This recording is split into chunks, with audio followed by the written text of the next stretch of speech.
Life changes in so many ways after having a child. What once felt effortless now takes more planning, but it also brings deeper meaning. In this video, I share how I navigate self-care, parenting, and everyday moments while living in Bali, finding time for morning practices, fitting in workouts, and embracing spiritual growth, all while cherishing the little joys of motherhood. Join as we embrace this new chapter, learning to balance it all with love, patience, and gratitude.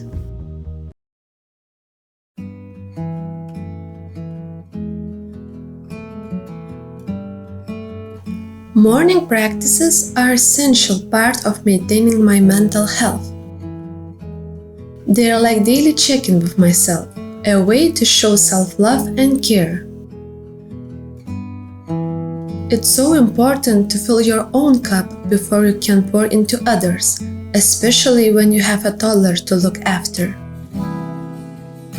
To make this possible, my husband and I have a small but meaningful agreement. Every morning, he takes a 30-minute break from work to look after Aurora, so I can focus on meditation or other personal practices. Half an hour might not seem like much, but it makes a huge difference in setting the tone for the day ahead. On mornings, when I wake up feeling tired or a little gloomy, dedicating that time to inner work helps me find balance and positivity, allowing me to step into the day with more clarity and energy.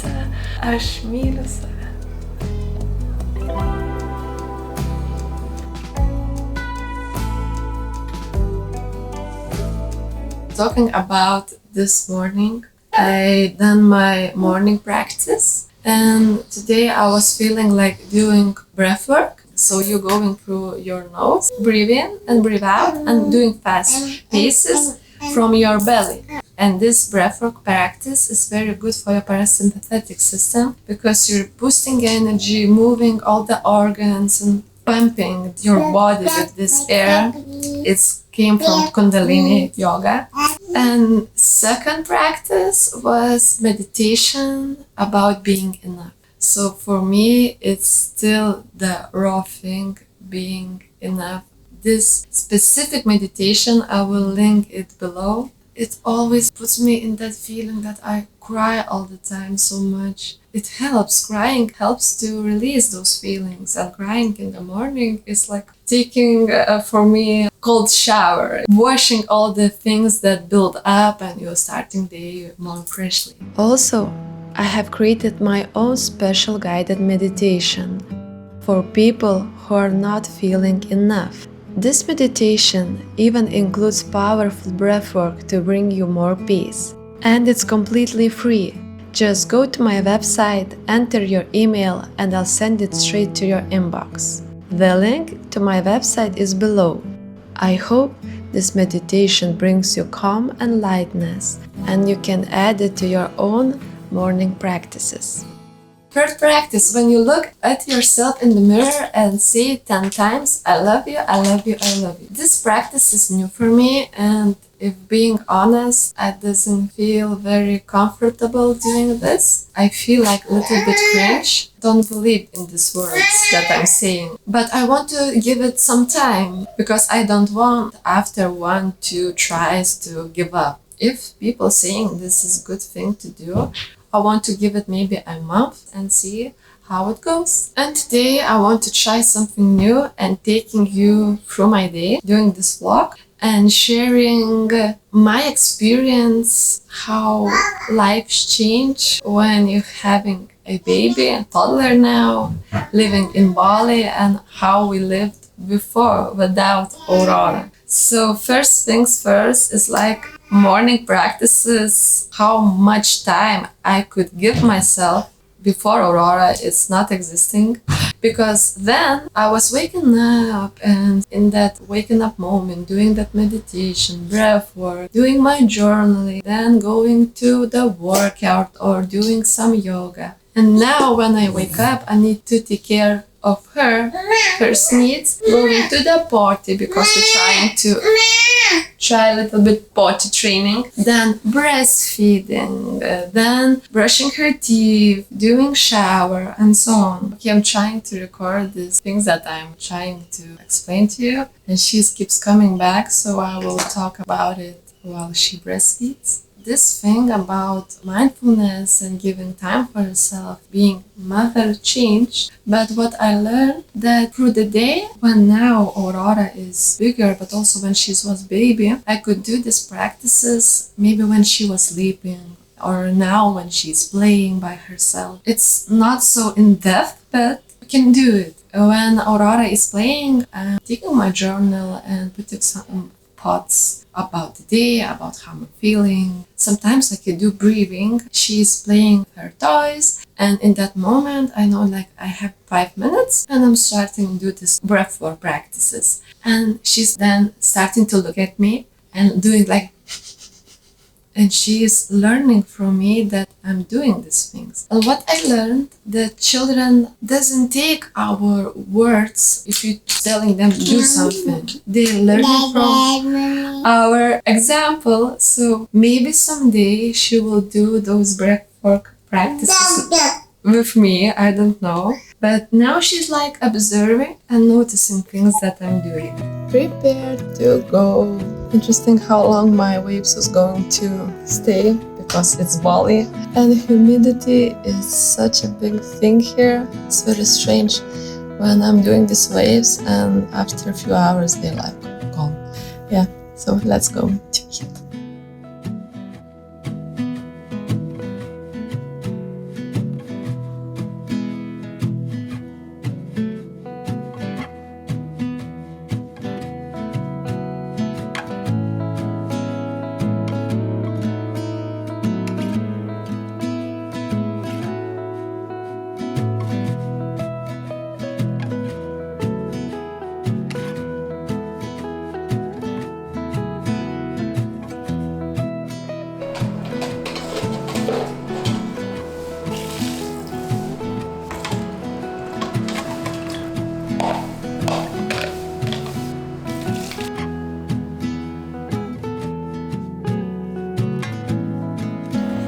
Hi, so we came back and I made myself a cup of mushroom coffee. It's from Grasole and it's good for immune system. So I'm enjoying my little bit of moment drinking this drink. Talking about what's changed in Bali since we've been here last time and we've been here 2 years ago. One of the things that changed also its prices. Because now food here is more expensive than it was last time we came. If you want to compare prices, you can see that in Google, if you choose a restaurant, it has their menus uploaded maybe 2 years ago. And compared to now prices in the menu, you will see that it increased about 50% or maybe 100 more. So yeah, it's more expensive. Also, going with the Toddler and eating out also made things more expensive. Because now I'm also watching food, what I'm eating, because most of the time I'm sharing my plate with her and I don't do fast food or not so maybe healthy food options for me. I'm choosing what is best for her. So that also made a big difference. She came here. Big difference traveling now and living here in Bali with a baby. One more thing was changed when we was coming here with Aurora. Places we picked to live. Last time we changed places on and on again and we could maybe like choose place with one room and it will be working for us. And now when we were trying to find this place, we were looking for the few rooms in the villa that we are staying, because for Gedrius he could do his job and don't be disturbed while we were doing our things. And it also increased the cost of living for us in Bali.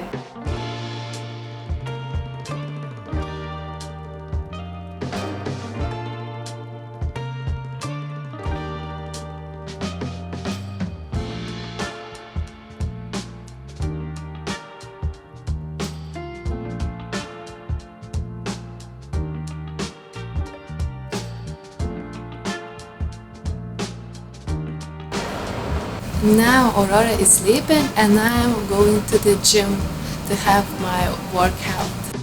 I want to clarify. No, I didn't leave Aurora alone while I went to the gym.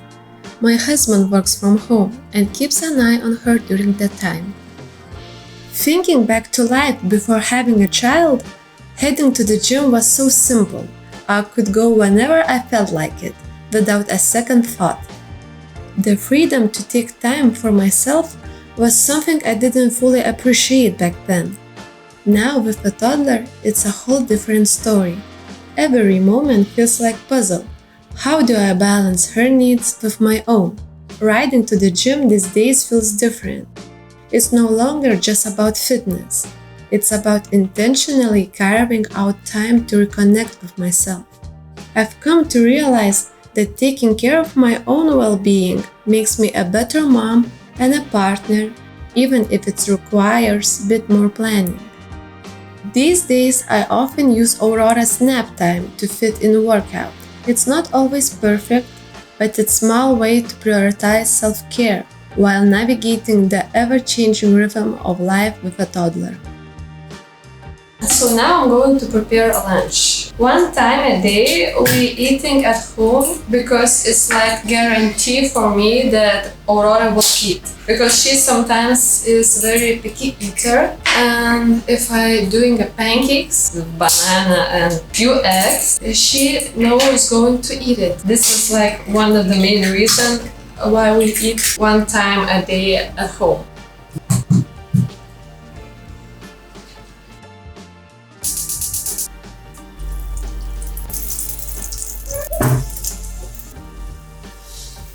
So after the lunch, we are going out to see some healer. I don't know anything about him, just our friend recommended him, but just that he's going to check our chakras and see what's happening with our body, our health. So I'm very interested and looking forward to going to him.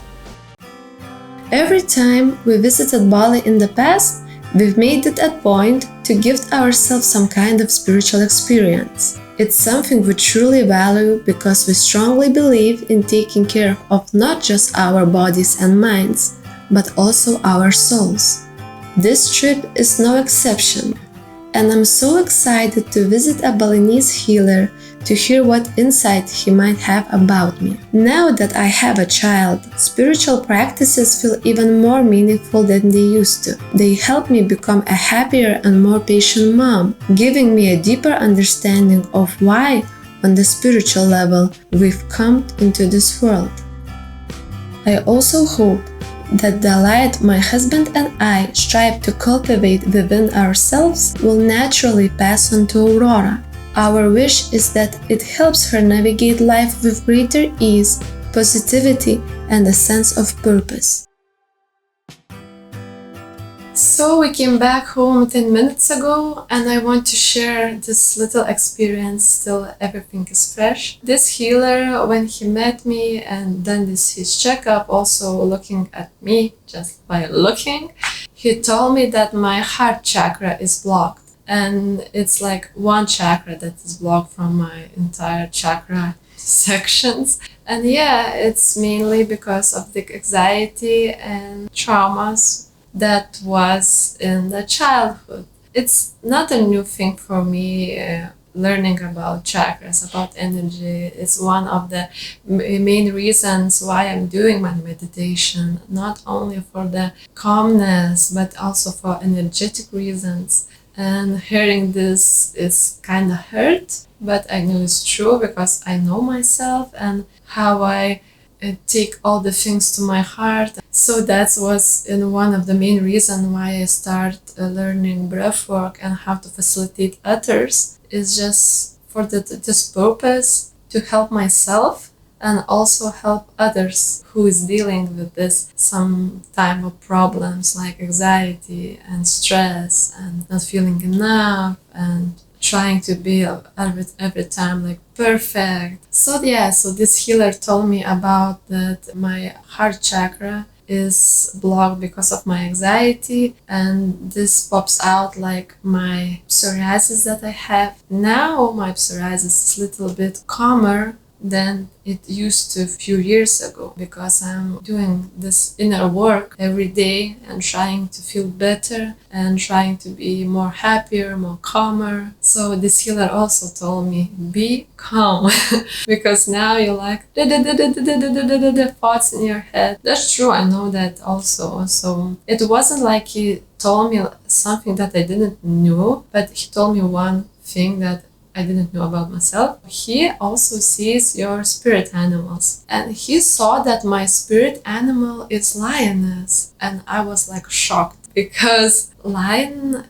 is like, for a spiritual animal, was too high for me, you know? I couldn't imagine that such a cool animal could be mine. And now thinking to myself how I see lioness in the nature, yeah, it's kind of resonates me. And he's like looking at me, this man, and saying, you're the fighter. And I like, but I'm like, fight for the others, not for myself. Most of the time I'm choosing to help someone else by ignoring my own needs. And then this spiritual healer do this kind of massage and pressing points on my body to release those blockages and help me to open this heart chakra center. And in the end of session, I was feeling like this vibration going through my body, everything like vibrating and tingling. It's very strange feeling that I was having. And he's like saying, yeah, I'm feeling that it's opening. And in that moment, I don't know, maybe because I was relaxed by this tapping thing and pressing, that he was putting those pressures on my back, on my legs, on my arms. So yes, this healer showed me some things that I need to work on. So my next practices, I think, will be dedicated to clearing my anxiety more and trying to open my heart chakra and balancing all my body. It's it for today. Thank you for looking at my day, and bye.